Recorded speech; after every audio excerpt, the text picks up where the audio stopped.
ओम नमः शिवाय. मित्रांनो, वृद्धाश्रमात आईवडिलांना पाठवणाऱ्या सुनेला मुलाने चांगलाच धडा शिकवला. असा मुलगा सर्वांनाच हवा असं का म्हटलं आहे? चला तर जाणून घेऊया ह्या कथेतून. चॅनलवर नवीन असाल तर व्हिडिओला लाईक आणि चॅनलला सबस्क्राईब अवश्य करा. तसेच बेलायकनसुद्धा प्रेस करा. चला तर कहाणीला सुरुवात करूया.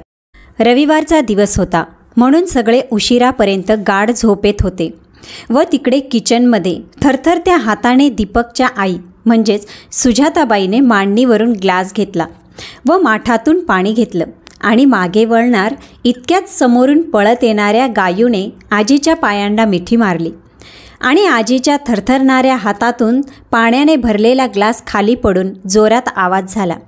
गायू घाबरली, पण आजी पुढे काय होणार ह्याच विचारांनी घाबरली. आवाज झाल्याबरोबर बाजूच्या रूममध्ये झोपलेली रुपाली किचनमध्ये आली. डोक्यावर हात मारत ती म्हणाली, अरे देवा, काय हे ओझे माझ्या डोक्यावर लादला आहे. सुखाने ही म्हातारी रविवारचा दिवस पण जगू देत नाही. घाबरलेल्या सुजाताबाई बोलण्याचा प्रयत्न करत होत्या, पण त्यांच्या तोंडातून शब्दच निघत नव्हते. छोटी गायू म्हणते, अगं मम्मा, आजीने मुद्दाम नाही केलं, माझ्यामुळे झाले, मी आजीला धक्का दिला. यावर रुपाली तिला सुजाताबाईच्या मिठीतून खाली उतरवत म्हणते, ह्या म्हातारीसोबत राहून राहून तू खोटंसुद्धा बोलायला शिकलीस. म्हणून एक थपाटा तिला मारते. आजी तिला सोडवत म्हणाल्या, रुपाली, ती लहान आहे, तिला काय कळतं? त्यावर रुपाली म्हणते, हां, तुम्ही तिला तुझी आई किती निर्दयी आहे हेच शिकवा. त्यांचा हा गोंधळ ऐकून आज झोपलेला दीपक डोळे चोळत बाहेर आला आणि म्हणाला, काय कटकट असते तुमची रोजची, रविवारी पण शांतता नाही. त्यावर रुपाली म्हणते, मला हौस नाही आहे कटकट करायची, कळलं ना? तुमच्या ह्या आईला विचारा, एक दिवस लवकर चहा नाही भेटला तर स्वतःच गेल्या किचनमध्ये चहा करायला. वरून गायूला उगीच काही पण शिकवत आहेत. गायू तिचा हात सोडवत दीपककडे पळते आणि म्हणते, नाही बाबा, आई खोटं बोलतीये, आजीने काहीच नाही केलं. ती तर पाण्याचा ग्लास भरून घेऊन जात होती, मी तिला अचानक जाऊन बिलगली म्हणून तिच्या हातातून ग्लास निसटला. हे ऐकल्यावर रुपाली बडबड करत पाय आपटत बेडरूममध्ये निघून जाते आणि सुजाताबाई म्हणजेच दीपकची आई किचनमध्ये कपडा घेऊन लादी पुसायला जाते. दीपक तिच्या मागे जातो आणि तिच्या हातातून कपडा घेत म्हणतो, आई, तू आराम करायचा ना, कशाला सकाळी सकाळी हे करतेस? ह्यावर सुजाताबाई म्हणतात, अरे, तुझ्या बाबांना पाणी हवं होतं म्हणून मी पाणी घ्यायला आले होते. दीपक आईला म्हणतो, जा तू जा रूममध्ये, मी आणतो पाणी. अरे, पण ते कापड दे, मी पुसते. दीपक नाही म्हणून तिला उठवतो आणि पाण्याचा दुसरा ग्लास तिला देत म्हणतो, जा, बाबा वाट बघत असतील. त्यासुद्धा ग्लास घेऊन जातात. गायू दीपकला म्हणते, पप्पा, ही मम्मा आजीवर एवढी का चिडत असते? मला बिलकुल नाही आवडत. दीपक पण म्हणतो, मलाही नाही आवडत. दोघे एकमेकांकडे बघून हसतात आणि टाळे देऊन बेडरूममध्ये जातात. रुपाली चिडून आंघोळीला निघून जाते तेव्हा दीपक तिला पकडून बेडवर बसवतो आणि म्हणतो, अगं, का चिडत आहेस? आई बाबांना पाणी घ्यायला आली होती आणि गायूने तिला अचानक मिठी मारली म्हणून ती दचकली. रुपाली त्याचा हात बाजूला करत म्हणाली, बरोबर आहे, आईची बाजू मस्त मांडता येते. रुपाली असे बोलून आणि बाथरूममध्ये जाते. इकडे गायूसुद्धा आजीच्या मागे मागे येते. दरवाजा उघडून दोघी आत येतात. गायू पळत जाऊन बेडवर तिच्या बाबांकडे कुशीत घुसते. अरे अरे, माझं बाळ म्हणून आजोबासुद्धा तिला जवळ घेतात. ते आजीकडे बघत मस्करी करतात आणि म्हणतात, काय गं म्हातारे, पाणी आणायला किचनमध्ये गेली होतीस की आपल्या गावच्या विहिरीवर? अच्छा, आता मी म्हातारी झाले काय आणि तुम्ही लय तरुण होय. दोघं हसतात. तेवढ्यात गायू म्हणते, बाबा, माझी मम्मा ना आजीला ओरडत होती. कमलेशराव सुजाताबाईकडे बघतात. सुजाताबाई दुसऱ्या बाजूला तोंड करून पदराने डोळे पुसत होत्या. कमलेशराव गायूला इशाराने आजीचे डोळे पुसायला सांगतात. गायू पळत जाऊन आजीचे डोळे पुसते आणि म्हणते, आजी, नको ना रडू, मी मम्माकडून तुला सॉरी म्हणते. सुजाताबाई तिला जवळ घेऊन घट्ट मिठी मारतात आणि रडतात. त्यांना असं रडताना बघून कमलेशरावांना तो दिवस आठवतो जेव्हा सुजाताबाई शेवटची त्यांच्यामुळे रडली होती. तेव्हा कमलेशराव यांनी त्यांना वचन दिलं होतं की ह्यापुढे तुझ्या डोळ्यात कधी अश्रू नाही येऊ देणार. आणि आज सुजाताबाई गायूच्या गालावर मुका घेत आणि तिला खेळायला पाठवते. गायू गेल्यावर सुजाताबाई येऊन कमलेशरावांजवळ बसल्या. कमलेशराव दूर कुठेतरी एकटक पाहत होते. सुजाताबाई हळूच म्हणाल्या, अहो ऐका ना. कमलेशरावांनी त्यांच्याकडे पाहिलं आणि म्हणाल्या, आपण आपल्या गावी जाऊया ना. कशाला इथे यांना त्रास द्यायचा. आपण आपलं तिकडे करून खाऊया. आपलं घर आहे, शेत आहे. आपली मुलगी आशा पण बाजूच्याच गावात राहायला आहे. वरच्यावर ती येतेच ना बघायला. कमलेशराव सुजाताबाईकडे बघतात आणि म्हणतात, सुजाता, तुझ्या मनाची अवस्था मला कळत नाहीये असं तुला वाटतंय का? रुपाली काय वागते तुझ्यासोबत मला सगळं दिसतंय. माझ्या आजारपणाचं बोलून आपल्या जमिनीच्या लालचमध्ये आणलंय खरं तिने आपल्याला, पण ती तिची सगळी कर्तव्ये विसरली आहे. आज तुझी अशी अवस्था बघून मी केलेली सगळी वचनं मला खोटी पडत आहेत असं वाटतंय. सुजाताबाई रडत रडत त्यांना म्हणतात, नाही हो, तुम्ही तर मला तळहाताच्या फोडाप्रमाणे जपलंय. माझ्या सगळ्या हौस पुरवल्या आहेत. माझ्या मनासारखं वागत आलात. असं बोलून मला पापाचे भागीदार नका करू हो. असं बोलून सुजाताबाई कमलेशराव यांच्या मांडीवर डोकं ठेवून लहान मुलासारख्या रडू लागतात आणि कमलेशराव त्यांच्या डोक्यावरून हात फिरवत असतात आणि म्हणतात, सुजाता, माझा हा पाय जरा बरा होऊ दे, मग आपण आपल्या गावी जाऊ. आपल्या सुखाचा आणि हक्काच्या घरी एवढं बोलून ते सुद्धा दुसऱ्या हाताने गालावरून ओघळणारे अश्रू पुसत असतात. त्यांचं हे सगळं बोलणं रूमच्या बाहेर उभा असलेला दीपक आणि गायू ऐकत असतात. दीपकचा सुद्धा कंठ दाटून येतो. त्याला आईबाबांनी त्यांच्यासाठी केलेले कष्ट आठवतात. आईने त्याच्यासाठी केलेले वेळोवेळचं जेवण, जे ती दीपक बिजी असतानासुद्धा स्वतःच्या हाताने भरवायला त्याच्या मागे मागे फिरायची. जेवून झाल्यावर तिच्याच पदराने पुसलेलं तोंड, त्यात तिचा तो सुगंध, हे सगळं आठवून तो अजून रडू लागतो. त्याच्या डोळ्यातले अश्रू छोट्या गायूच्या डोक्यावर पडतात. हे बघून गायू काही बोलणार इतक्यात दीपक तिला उचलून बाहेर बाल्कनीमध्ये आणतो आणि म्हणतो, बाळा, ममाला ह्यातलं काही सांगू नकोस हं. पप्पा सगळं ठीक करेल. यावर गायू म्हणते, हो पप्पा, मला विश्वास आहे तुम्ही सगळं नीट कराल. रात्र झाली तेव्हा सगळे जेवणाच्या टेबलावर एकत्र येतात. दीपक बाबांना मोकळे व्हावं म्हणून व्हीलचेअरवर बसवून बाहेर डायनिंग टेबलजवळ आणतो आणि म्हणतो, आज सगळे एकत्र जेवूया. रुपालीला तो ताट करायला सांगतो. रुपाली सगळ्यात आधी दीपकसाठी ताट वाढते. दीपक तिला म्हणतो, अगं काय करतेस, या क्षणाला घरात मोठे बाबा आहेत, आधी त्यांना वाढ. ती रागात दीपककडे पाहत असते. बाबा त्याला थांबवत म्हणतात, अरे राहू दे बाळा, त्यात काय एवढं. रुपाली लगेच म्हणते, बघितलं, ते स्वतः काही बोलत नाही. तुम्हाला तर मला ऐकवायचा चान्सच हवा असतो. बाबा मध्ये पडत म्हणतात, असो, जेवणाच्या ताटावर रुसवे फुगवे नकोत. त्यांना वाढून रुपाली दीपक आणि गायूला जेवण वाढते आणि आईला जेवण वाढताना रुपालीला तिच्या आईचा फोन येतो. ती चमचा तिथेच ठेवून फोन घेते आणि त्या घेतील त्यांचं असं बोलून निघून जाते. दीपक उठणार इतक्यात बाबा त्याचा हात पकडून बसवतात आणि म्हणतात, जाऊ दे तिला, बघितलं नाहीस का तिचा फोन वाजलेला. आई घेईन, त्यात काय एवढं. आई उठते तसा दीपक उठतो आणि तिला बसवतो. म्हणतो, तू बस, लहानपणी तू वाढायचीस ना, आता मी वाढतो. आई भरल्या डोळ्यांनी त्याच्याकडे बघते आणि बाबा एक गोड हसू चेहऱ्यावर आणतात. जेवून झाल्यावर दीपक रूममध्ये येतो आणि रुपालीला म्हणतो, तुला जेवायचं नाही आहे का. रुपाली तोंड वाकडं करत म्हणते, तुझ्या आईवडिलांना जेवू घातलंस ना, मग मी जेवली की नाही यात तुला काय फरक पडतो. दीपक तिला म्हणतो, अगं तुला माहिती आहे का तू कशी वागत आहेस. माझ्या आईवडिलांनी एवढं तुझं काय वाईट केलं आहे गं. आणि पहिली गोष्ट, त्यांना इथे यायचंच नव्हतं. तू गेली होतीस त्यांच्या दारात त्यांना इथे आणायला. यावर रुपाली चिडते आणि म्हणते, हो, माझंच चुकलं, मलाच गरज होती. दीपक म्हणतो, हो, तुलाच गरज होती, त्यांच्या घराची, शेताची. तुझं लक्ष त्यांच्याकडे नाही, त्यांच्या प्रॉपर्टीवर आहे.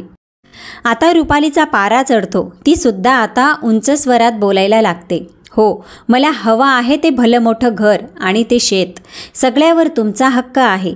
यावर दीपक म्हणतो, हे सगळं माझ्या बाबांनी त्यांच्या कष्टाने मिळवलं आहे. माझा यात काडीचाही वाटा नाही. त्यांची ही सगळी भांडणं सुजाताबाई आणि कमलेशराव त्यांच्या रूममध्ये ऐकत असतात. सुजाताबाई म्हणतात, अहो, मी जाऊन बघू का. त्यावर कमलेशराव तिला बाजूला बसायला इशारा करून म्हणतात, इथे बस, तू जाऊ नकोस. ती तुला बघून अजून भडकेल आणि दीपकवर अजून चिडेल. दीपकने त्यांना एक मोबाईल दिलेला असतो, त्यात जुनी गाणी असतात.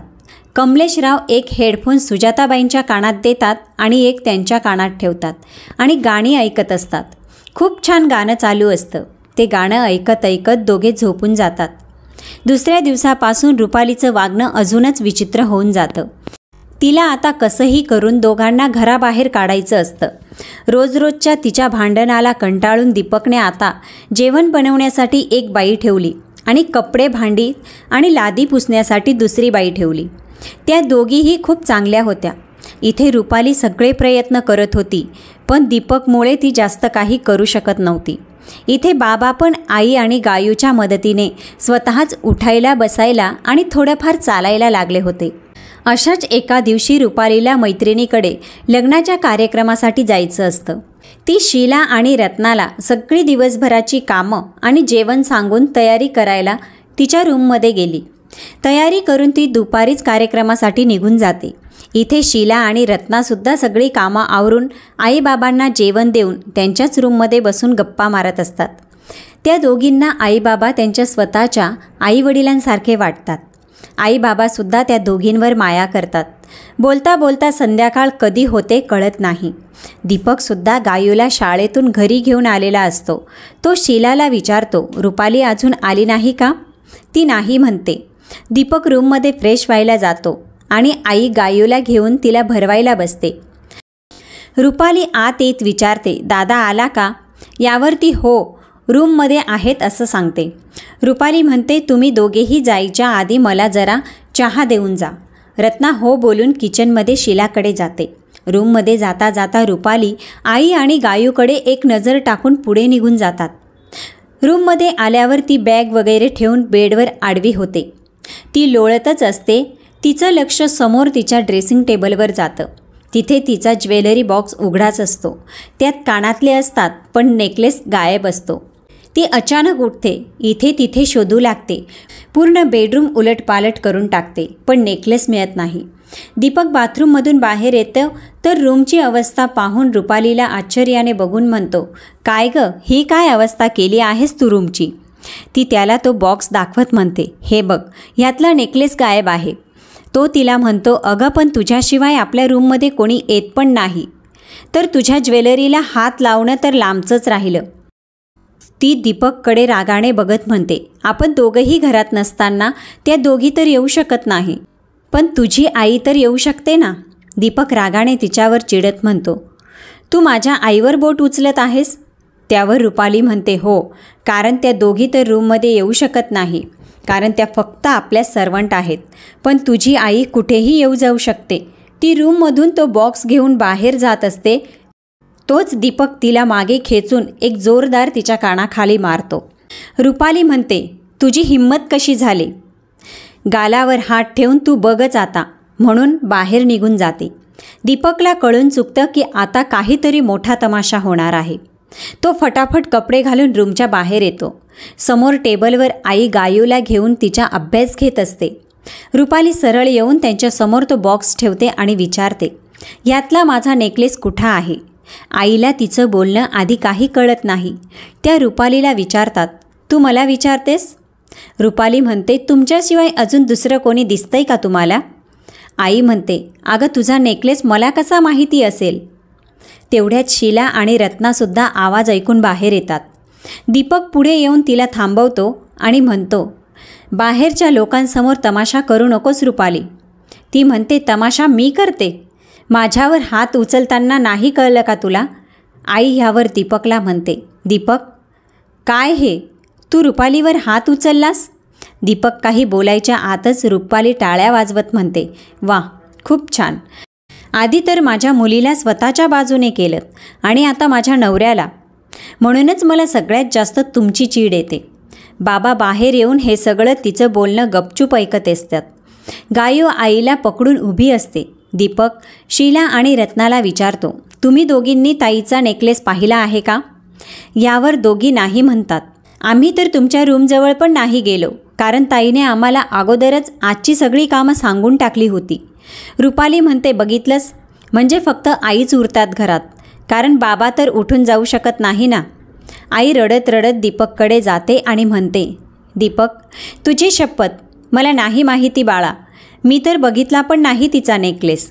दीपक तिला शांत करत म्हणतो, हो ग आई, मला खात्री आहे तू घेऊ शकतच नाही. खूप वेळ शांत उभे असलेले बाबा म्हणतात, बायको इकडे ये, चल आता आपली इथून जाण्याची वेळ आली आहे. यावर आई म्हणते, अहो मला खरंच नाही माहिती हो तिचा नेकलेस. मी का घेईन? तुम्ही माझ्यासाठी काही कमी करून ठेवलं आहे का?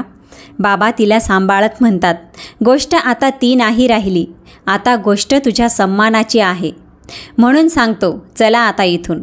रुपाली लगेच म्हणते, चला कुठे चला, आधी तुमच्या सामानामध्ये बघा. बाबा तिला म्हणतात, आता तू आमचा अपमान करत आहेस रुपाली. रुपाली म्हणते, तुम्ही काही केलं नाही तर बघू द्या ना. दीपक पुढे येऊन तिच्यावर हात उचलतच असतो की रुपाली त्याचा हात पकडून म्हणते, एकदा केलंस पुन्हा करू नकोस. आई दीपकला थांबवत म्हणते, बघू दे तिला दीपक. रुपाली शीला आणि रत्नाला आवाज देते. दोघी पुढे येऊन म्हणतात, काय ताई? रुपाली म्हणते, ह्यांची रूम चेक करा. दोघी एकमेकींच्या तोंडाकडे पाहतात. यावर रुपाली म्हणते, अशा काय बघताय, काय सांगते मी. यावर शीला उत्तर देते, ताई, हे आमच्याने नाही होणार. त्या आम्हाला आमच्या आईसारख्या आहेत. आम्हाला नाही वाटत की त्यांनी असं काही केलंय. रुपाली तिच्यावर आवाज चढवत म्हणते, तू माझ्याकडे कामाला आहेस, त्याचे मी पैसे मोजते. माझं ऐकणं तुझं काम आहे. त्यावर शीला म्हणते, जर हे असं काम असेल तर आम्ही सोडत आहोत तुमचं काम. दोघींचं बोलणं ऐकून सुजाताबाईला रडू आवरता येत नाही. त्या रडत म्हणाल्या, पोरींनो, नका असं करू. तुमची पण लेकरं लहान आहेत, घ्या तुम्ही झडती. आम्हाला तुमच्याबद्दल काहीच वाटणार नाही. बाबासुद्धा डोळ्यांनी इशारा करून मान हलवतात. दोघी भरल्या डोळ्यांनी त्यांच्याकडे पाहत रूममध्ये जातात. रुपाली त्यांना ऑर्डर देते. सगळा कोपऱ्या बघायला सांगते. त्यांच्या बॅगेतलं सामान तिने इथे तिथे पसरवून टाकलेलं असतं. 20 मिनिटांनी त्या बाहेर येतात. बाहेर येऊन त्या दीपकला म्हणतात, दादा काहीच नाही भेटलं रूममध्ये. दीपक म्हणतो, काही असेल तर भेटेल ना. रुपाली रागात बाजूला येऊन उभी राहते आणि म्हणते, आता तुम्ही जाऊ शकता. बाबा आईला इशारा करून सामान भरायला सांगतात. आई आत जाते तर शीला आणि रत्नासुद्धा मागे जातात आणि सामान भरण्यात त्यांना मदत करतात. इथे दीपकचा फोन वाजतो. आई पण सामान घेऊन बाहेर येऊन उभी असते. दीपक बाबांकडे बघत म्हणतो, बाबा, गावावरून शेजूळ काकांचा फोन आला आहे. ते त्याला फोन उचलायला सांगतात. फोन उचलताच समोरून आवाज येतो, अरे दीपक, तुझा बाप कुठे आहे? माझा फोन का नाही उचलत? दीपक म्हणतो, काका, फोनची बॅटरी संपत आली होती म्हणून चार्जिंगला लावला आहे. बाबांशी काही काम होतं का? काही अर्जंट आहे तर बाबा उद्या संध्याकाळपर्यंत गावी पोचतीलच. यावर समोरून शेजूळ काका म्हणतात, अरे नको नको, त्याला म्हणावं आता गावी नको येऊ. इकडे मुसळधार पावसामुळे पूर येण्याची शक्यता सांगितली आहे. तुमच्या अंगणातलं लिंबाचं झाड ते घराच्या छतावर पडलं आहे, त्यामुळे ती भिंत थोडी पडली, म्हणून तू आता त्यांना नको पाठवूस. फोन स्पीकरवर असल्यामुळे हे बोलणं सगळे ऐकतात. एवढं सगळं करून काहीच फायदा झाला नाही हे आता रुपालीच्या लक्षात येतं. फोन कट झाल्यावर ती म्हणते, झालं, ह्यांची लक्षणं काही इथून जायची वाटत नाहीत. आई पुढे येऊन म्हणते, रुपाली, पाऊस पाण्याचे दिवस आहेत, आम्ही कुठे राहणार गावी जाऊन? रुपाली म्हणते, कुठेही जा पण इथून जा. बाबा आईला पकडून म्हणतात, चल, का रडतेस? अगं तुझा नवरा अजून खंबीर आहे, विसरलीस का? ह्यापेक्षा भयंकर पावसाळे आपण पाहिले आहेत. ती गालावर ओघळणाऱ्या अश्रू सकट बाबांकडे पाहत असते. दीपक ओरडतो, कोणीही कुठेही जाणार नाही. गायू बाबांचा हात पकडून रडत म्हणते, बाबा, मी पण तुमच्या आणि आजीच्या सोबत येणार. रुपाली तिला खेचत म्हणते, चल, आली मोठी त्यांच्यासोबत जाणारी. शीला, हिला बेडरूममध्ये घेऊन जा. आणि ती दीपककडे पाहते आणि म्हणते, जर हे इथून नाही गेले तर मी गायूला घेऊन इथून जाईन. दीपक तिला म्हणतो, अगं भर पावसाळ्यात मी त्यांना कुठे पाठवू? गावाचं घर पण आता राहण्यासारखं नाही आहे. तिथे सतर्कतेचा इशारा दिला आहे. मी कसं त्यांना तिथे सोडू?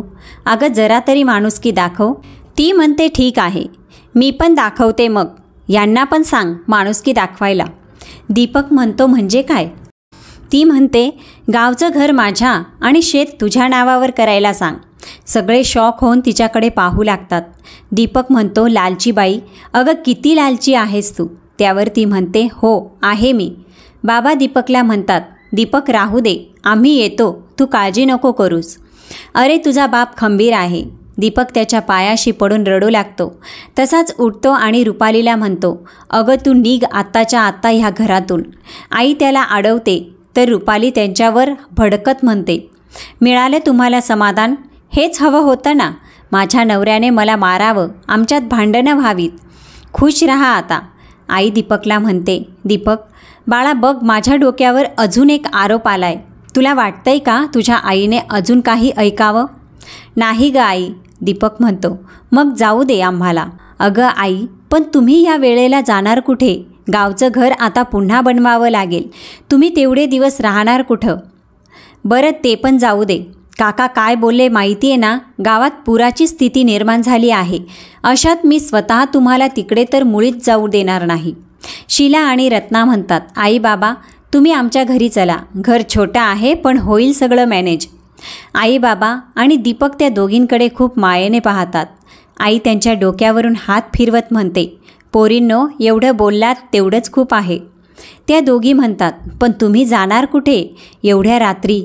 यावर रुपाली पटकन म्हणते, कुठे काय, जिथे ह्या वयात सगळे राहू शकतात तिथे. सगळे तिच्याकडे रागाने बघतात.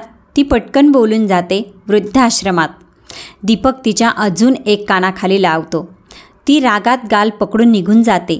ती गेल्यावर बाबा म्हणतात, बरोबर बोलून गेली ती. या क्षणी फक्त वृद्धाश्रमच आहे जिथे आम्ही बाकीच्या आमच्या वयाच्या लोकांना पाहू शकतो, त्यांच्याशी बोलू शकतो. दीपक म्हणाला, नाही बाबा, मी हॉटेलमध्ये तुमची राहण्याची सोय करतो. यावर बाबा म्हणतात, नाही बाळा, तू आम्हाला हे सगळं ठीक होईपर्यंत वृद्धाश्रमातच सोड. त्या लोकांची दुःख बघून आम्हाला पण त्यांच्यासाठी काही करण्याची ओढ निर्माण होईल. पण दीपक हट्टावर पेटलेला असतो. आई त्याला समजावते. तो म्हणतो, ठीक आहे बाबा, पण मी रोज येणार आणि गावचं घर मीच बनवणार आणि झाल्यावर तुम्हाला तिकडे घेऊन जाणार. आई बाबा हसून त्याला होरे म्हणतात. तो आई बाबांना मिठी मारून रडतो. आई त्याला शांत करते आणि म्हणते, गायू आणि रुपालीचं लक्ष ठेव, आणि त्याच्या गालावर मुका घेते. शीला आणि रत्नाला पण त्या आशीर्वाद देतात. दीपक एक आश्रम शोधून ऑनलाईनच सगळं करून ठेवतो आणि आता ते निघतात. निघताना आई म्हणते, गायू झोपली असेल. का रे दीपक? थांब आणतो तिला. बाबा त्याला थांबवतात आणि म्हणतात, आम्हाला जाताना बघून खूप रडेल पोर, झोपू दे तिला. ते निघतात. एका वृद्धाश्रमापुढे गाडी येऊन थांबते. बाबा उतरून नाव वाचतात, आधार. बाबा हसतात आणि म्हणतात, आधार छान नाव आहे. बाबा आता आम्ही पण तुमचे आश्रयितच झालो. आधार दे आम्हाला म्हाताऱ्यांना. असे म्हणून दोन्ही हात जोडून नमस्कार करतात. सुजाताबाई इकडे तिकडे पाहत होत्या. रात्र असल्यामुळे जास्त काही दिसत नव्हतं, पण आजूबाजूची हिरवळ बघून सुजाताबाई प्रसन्न झाल्या. कमलेशराव हसत सुजाताबाईला म्हणाले, काय सुजाता, आवडलं का? आई म्हणते, अहो तुम्ही सोबत असाल तर मला कुठेही चालेल. आठवतंय ना आपण आपल्या संसाराची सुरुवात कशी केली होती? बाबा तिच्याकडे प्रेमाने बघत म्हणतात, हो, तू माझ्या खडतर प्रवासाची साक्षीदार आहेस. पावला पावलावर तू मला साथ दिली आहेस. माझ्या पोरांना सांभाळलंस, त्यांना इतके चांगले संस्कार दिलेत. धन्यवाद. बघ तुझ्या संस्कारांची झळ तुला तुझ्या दीपकमध्ये दिसेल. आज बायकोसोबत भांडला तो आपल्यामुळे. असतात का सगळी मुलं अशी? त्याने त्याच्या संसाराचा विचार नाही केला. मला गर्व आहे तुझ्यावर लेक म्हणून. त्याला जवळ घेतात. तो बाबांच्या मिठीत ढसाढसा रडतो आणि म्हणतो, बाबा तुमच्या दोघांची शपथ, एक दिवस तीच येऊन तुम्हाला इथून घेऊन जाईल. बाबा त्याला सावरत म्हणतात, लेका झालं गेलं गंगेला मिळालं. सोड हे सगळं. आता रुपालीवर रागवू नकोस आणि गायूला चांगलं घडव. तिला तुझ्यासारखं बनव. हे बोलताना दीपकला बाबांच्या तोंडातून रुपालीसाठी चीड दिसून येते. ते बोलतच असतात की समोर एक तरुण येऊन उभा राहतो. आबा पाटीलच ना? दीपक पुढे येऊन म्हणतो, हो मी दीपक पाटील. मीच फोन केला होता. सगळ्या अरेंजमेंट झाल्या आहेत ना? यांना इथे कसलीही कमी नाही झाली पाहिजे. मी लवकरात लवकर इथून यांना घेऊन जाईन. तो मॅनेजर हो सर म्हणून मागे उभे असलेल्या दोघांना आवाज देऊन त्यांच्या बॅगा उचलायला सांगतो. दीपक दोघांच्या पाया पडतो. ते दोघे दीपकला बाय करून आत निघून जातात. दीपक पुन्हा गाडीजवळ येऊन कोणाला तरी फोन करून सगळी परिस्थिती सांगतो. समोर जो कोणी असतो तो ऐकून शॉक होतो. त्यांचं काहीतरी बोलणं होतं. दीपकच्या चेहऱ्यावर राग असतो. फोन ठेवून तो म्हणतो, रुपाली आता तुला अद्दल घडवण्याची वेळ आली आहे, आणि गाडीत बसून घरी निघतो. दुसऱ्या दिवशी आधार वृद्धाश्रमात सगळे सिनियर सिटिजन्स मिळून तिथल्या मंदिरात आरतीसाठी जमा झालेले असतात. सुजाताबाई आणि कमलेशरावसुद्धा येतात, आरती करतात आणि प्रसाद घेऊन तिथेच असलेल्या एका झाडाच्या खाली बसतात. कमलेशराव विचारांमध्ये असतात आणि सुजाताबाई त्यांना विचारतात, काय हो, गायू उठली असेल का? आपल्याला शोधत असेल ना आत्तापर्यंत घरभर? बाबा विचारातून बाहेर येत म्हणतात, हो, मी पण तोच विचार करत आहे. इकडे खरंच गायू झोपेतून उठून नेहमीप्रमाणे आजीबाबांच्या रूममध्ये येते. तिथे आजीबाबा नसून दीपक झोपलेला असतो. ती रडायला लागते आजीबाबा म्हणत. त्यांना गॅलरी आणि बाथरूममध्ये शोधत असते. दीपकही तिच्या आवाजाने उठतो. ती रूमच्या बाहेर पळत जाते. दीपक तिच्या मागे जातो. गायू देवघर बघते, किचन बघते. तिच्या मागे दीपक आणि शीला, रत्नासुद्धा पळतात. रुपालीसुद्धा बाहेर येते. दीपक गायूला उचलून घेतो. ती हुंदके देऊन देऊन रडते. रुपाली तिला जवळ घ्यायला जाते तशी गायू तिला म्हणते, तू नको माझ्याजवळ येऊ. तू काल आजीबाबांवर रागावलीस ना, म्हणून ते मला सोडून गेले. रुपालीला थोडं वाईट वाटते, पण ती ओरडते आणि म्हणते, काय सारखं आजीबाबा आजीबाबा, आम्ही नाही आहे का इकडे? म्हणून तिला दीपककडून खेचत असते. गायू दीपकला बिलगते आणि दीपक रुपालीचा हात पकडतो आणि म्हणतो, हे लक्षात असू दे रुपाली, जे तू माझ्या आईवडिलांसोबत केलं, माझ्यापासून त्यांना लांब केलं, आता तेच गायू तुझ्यासोबत करते. रुपाली तिथून रागात निघून जाते. इथे सुजाताबाई व कमलेशराव तिथल्या काही वृद्धांशी गप्पा मारत असतात. कमी वेळामध्ये ह्यांची चांगली गट्टी जमलेली असते. तिथे एक माणूस येऊन सांगतो, आता तुमच्यासोबत अजून एक जोडपं राहायला येणार आहे.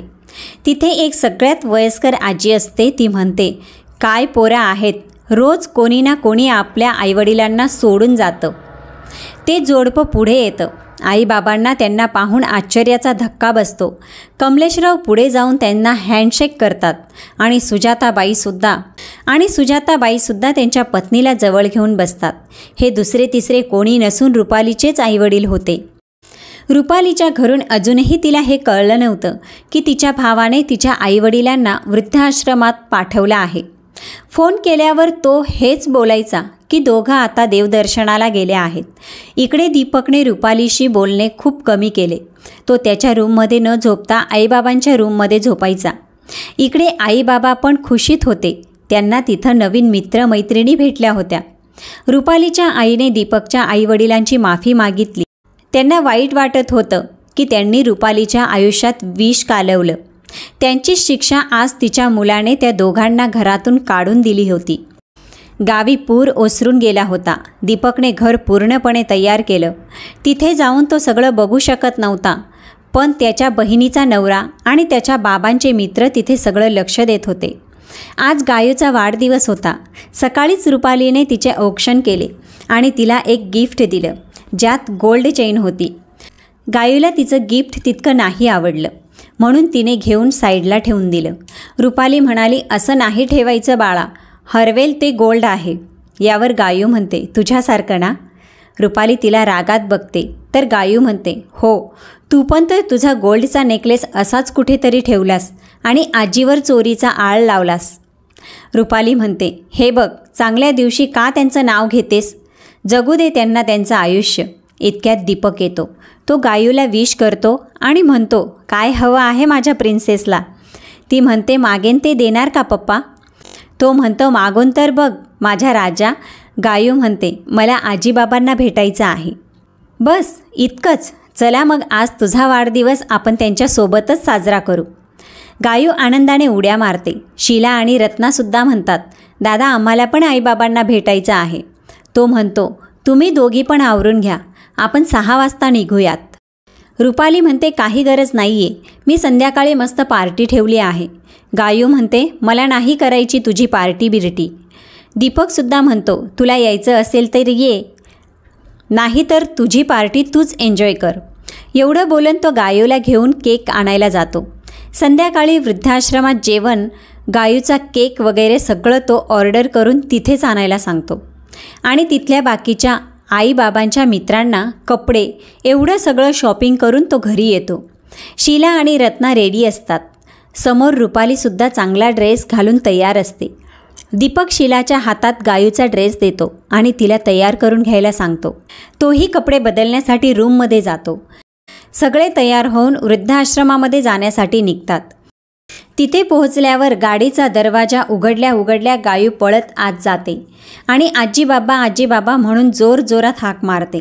आई म्हणते, काय हो, ही आपली गायू आहे का? बाबा पण डोक्यावरचा चष्मा डोळ्यावर ठेवून उभे राहतात आणि बोलतात, अरे ही आपली गायू आहे. ती ओरडते, आजी बाबा, आणि पळत पळत त्यांच्याकडे जाते. बाबा तिला उचलून घेतात आणि बोलतात. काय बोलतात इंग्लिशमध्ये? हां, हॅप्पी बर्थडे. गायू हसते आणि म्हणते, बाबा ते हॅप्पी बर्थडे असतं. बाबा तिला कळले असं बोलून कपाळावर मुका घेतात. आजी म्हणते, आहो, आम्ही पण आहोत इथे. कमलेशराव तिला सुजाताबाईकडे देतात. सुजाताबाई तिला छातीशी कवटाळते आणि तिचे डोळे ओले होतात. गायू कपाळावर हात मारते. बाबा आणि आई हसतात. ती म्हणते, बाबा ही आई किती रडत असते. बाबा तिला म्हणतात, हो ना, नुसती रडूबाई आहे. दोघं हसतात. आजूबाजूला अजून लोक येऊन उभे राहतात आणि विचारतात, कोण आहे ही गोडपरी? बाबा सांगणार. तितक्यात गायू म्हणते, मी सांगणार बाबा. बाबा म्हणतात, सांग बाई, तूच सांग. तेव्हा ती म्हणते, माझं नाव गायत्री आहे. मला प्रेमाने सगळे गायू म्हणतात. माझ्या पप्पाचं नाव दीपक आहे. माझे बाबा माझ्या पप्पांचे पप्पा आहेत. सगळे हसतात आणि बोलतात, अच्छा, म्हणजे तू तुझ्या आजोबांची नात आहेस तर. सगळे हसतात. दीपक, रुपाली आणि शीला तसेच रत्ना आत येतात. दीपक आईबाबांच्या पाया पडतो आणि म्हणतो, आईबाबा, एक गोड बातमी आहे. आईबाबा काय म्हणून उत्सुकतेने विचारतात. तेव्हा तो म्हणतो, गावाचं घर तयार झालं आहे. आता तुम्ही जाऊ शकता गावी. आईबाबा खूप खुश झाले. आश्रमामध्ये असणारे बाबांचे मित्र मात्र उदास झाले. बाबा त्यांच्याकडे पाहून म्हणतात, मित्रांनो, उद्याचं सोडा, आजचा विचार करूया. आधी तर माझ्या नातीचा वाढदिवस साजरा करूया. बाहेर गार्डनमध्ये दीपकने सगळी तयारी करून ठेवलेली होती. तो सगळ्यांना बाहेर यायला सांगतो. सगळे बाहेर जातात. आता रूममध्ये फक्त आई, बाबा, दीपक, रुपाली आणि गायू असतात. आई स्वतः पुढे जाऊन रुपालीला, कशी आहेस बाळा, विचारते. रुपाली म्हणते, मला काय होणार आहे, आणि हे बाळा वगैरे नाही म्हटलं तरी चालेल. माझ्या मुलीचा वाढदिवस आहे म्हणून यावं लागलं, नाही तर तुमचा चेहराही बघायची इच्छा नाही माझी. ती एवढं बोलली आणि तिच्या गालावर एक जोरदार कानाखाली वाजवली जाते. ती रागाने पलटली तर बघते, साधारण अशा कपड्यांमध्ये तिथे तिचे आई बाबा समोर उभे होते. त्यांना तिथे या अवस्थेत पाहून ती शॉक झाली. तिच्या तोंडून निघालं, आई, पप्पा, तुम्ही इथे? तिची आई रडायला लागली. तिच्या डोळ्यातसुद्धा पाणी आलं. ती आईच्या दोन्ही हातांना पकडून विचारते, आई, काय झालं, हे कोणी केलं? तिची आई म्हणते, राकेशने आम्हाला घरातून काढून दिलं. हे बोलून त्या रडायला लागतात. रुपाली रागात म्हणते, त्याची एवढी हिंमत, आणि भावाला फोन करते. तो फोन उचलतो तसं ती त्याच्यावर भडकते आणि म्हणते, तुझी हिंमत कशी झाली आई पप्पाला घराबाहेर काढण्याची? तो आणि त्याची बायको आत येतात. ते फोन ठेवून आत येत म्हणतात, जशी तुझी हिंमत झाली दीपकच्या आईवडिलांना घरातून काढण्याची. ती पलटते आणि म्हणते, राकेश, विसरू नकोस, ते तुझे पण आई पप्पा आहेत. त्यावर राकेश म्हणतो, का? तू पण विसरलीस की ते दीपकचे आईवडील आहेत म्हणून? अगं, तू तर इतकी नशीबवान आहेस की त्याची आई तुला सून नाही, मुलगी मानते. पण इथे ही जिला तू आई बोलतेस ना, ती तुझं घर तोडत होतीच, पण इथे तिने माझं आणि तुझ्या वहिनीचं लग्नही तोडण्याचा प्रयत्न केला होता. रुपाली शॉक होऊन बघत असते. तिची आई म्हणते, हो रुपाली, मला माफ कर. मी कायम तुझ्या मनात तुझ्या सासूबद्दल काही ना काही भडकवत आले. तुला प्रॉपर्टीवरून पण चढवलं आणि दीपकला त्याच्या आईवडिलांपासून वेगळं केलं. पण नियतीने तोच खेळ आमच्या घरात मांडला आणि म्हणूनच माझा मुलगा माझ्यापासून दूर झाला आणि त्याने आम्हाला वृद्धाश्रममध्ये आणून सोडलं. रुपाली रडायला लागते आणि म्हणते, अगं आई, हे काय केलंस तू? तुझ्या त्या विचारांमुळे तू माझी पण बुद्धी भ्रष्ट केलीस. आईने माझ्यासोबत कधीच कोणता दुर्व्यवहार नाही केला. मीच त्यांच्याशी चुकीचं वागत राहिले. ज्या ताई माझ्याकडे काय, आईबाबाकडे लवकर येत नाही. त्यांच्याबद्दल उगीच मनात विष ठेवून होते. जो दीपक माझ्या एका बोलण्यावर सगळं करायचा, त्याच्याशी भांडली. माझ्या मुलीच्या नजरेतून पण पाडलंस मला तू. एवढं बोलून ती जमिनीवर बसून रडू लागली. आई पुढे आली आणि तिला सावरलं आणि म्हणाली, उठ रुपाली, बाळा, जे झालं ते झालं. आईला पण माफ कर. तिला कळलं आहे काय घडलं आहे तिच्या हातून. रुपालीची आई पुढे येऊन दीपकची सुद्धा माफी मागते. दीपक त्यांना पकडून म्हणतो, आई, जे झाले ते जाऊ द्या. आता राकेश आणि रीनासोबत छान रहा. रीना खूप चांगली मुलगी आहे. तुमच्या मुलीसारखाच सांभाळ करेल. त्या रीनाला जवळ करतात आणि तिचीसुद्धा माफी मागतात. रीना त्यांना मिठी मारून रडते. रुपालीसुद्धा आईबाबांच्या पाया पडून माफी मागते. सगळे आता खुश असतात. रुपाली म्हणते, आई बाबा, वाढदिवस साजरा झाल्यावर आपल्याला घरी जायचं आहे. आपल्या घरी, तुमच्या हक्काच्या घरी. आई बाबा डोळे पुसत हो म्हणून मान हलवतात. गायू आणि बाबा घरी येणार हे ऐकूनच नाचायला लागते. राकेश आणि दीपक एकमेकांकडे बघून डोळा मारतात. रुपाली त्यांच्याकडे बघून म्हणते, तुम्ही एकमेकांना डोळे का मारताय? दोघे विषय पलटतात आणि चला जाऊया, केक कट करायचा आहे असं म्हणतात. सगळे बाहेर जातात. रुपाली दीपकला अडवून काय लपवत आहेस असं विचारते. दीपक म्हणतो, काही नाही ग, तुझ्या आईवडिलांना इथे पाठवण्याचा प्लॅन माझा आणि राकेशचाच होता. ज्या क्षणी मी इथून निघताना राकेशला फोन केला आणि सगळी परिस्थिती सांगितली आणि ठरवलं की तूच आता आईबाबांना परत घरी आणणार. दुसऱ्या दिवशी मी आणि राकेश भेटलो तेव्हा त्याने सांगितलं की रीनाने खूप वेळा माझ्या आईबद्दल तुझ्या आईला तुझे कान भरताना ऐकलं आहे. बरं, इतकं करून पण त्या तिथे रीनाला पण त्रास देत होत्या. आमचा प्लॅन त्यांना फक्त धडा शिकवायचा होता, कायमचं इथे ठेवण्याचा नाही. त्यांच्या तोंडून हे सगळं सत्य निघणं तेव्हाच पॉसिबल होतं जेव्हा हीच परिस्थिती त्यांच्यावर येईल. म्हणून राकेशने त्यांना इथं पाठवलं, कारण इथे आईबाबा पण होते. इथे आल्यावर तुझ्या आईने केलेल्या सगळ्या चुका मान्य केल्या आणि आमच्या ह्या प्लॅनमुळेच राकेश तुला इतके दिवस आईबाबांशी बोलू देत नव्हता. आम्ही ठरवलं होतं की हे तुझ्यापासून लपवायचं की तुझ्या आईवडिलांना वृद्धाश्रमात पाठवलं आहे. नाहीतर तू तेव्हाच सगळा प्लॅन आमचा फ्लॉप केला असतास. म्हणून आम्ही गायूचा बर्थडे इथे करायचा ठरवलं. तो सक्सेसही झाला. रुपाली त्याला सॉरी बोलून रडायला लागते. गायू ओरडत येते, मम्मा पप्पा चला ना, सगळे वाट बघत आहेत. रुपाली तिला उचलून घेते आणि गालावर किस करत सॉरी म्हणते. गायूसुद्धा तिला रिटर्न किस करते आणि म्हणते, परत असं नको करू हां. रुपाली तिला खाली उतरवून कान पकडते आणि हो आजीबाई असं म्हणत हसत हसत गार्डनमध्ये येते. केक कट होतो. सगळे जेवतात आणि हसत खेळत झालं गेलं विसरून आपापल्या घरी जातात. देव करो सगळी मुलं दीपकसारखीच असावीत, जे दोन्ही बाजू सांभाळून घेतील व योग्य वेळी योग्य निर्णय घेतील. तर मैत्रिणींनो आणि मित्रांनो, तुम्हाला ही कथा कशी वाटली कॉमेंटमध्ये नक्की लिहा. कथा आवडली असेल तर ओम नमः शिवाय लिहायला अजिबात विसरू नका.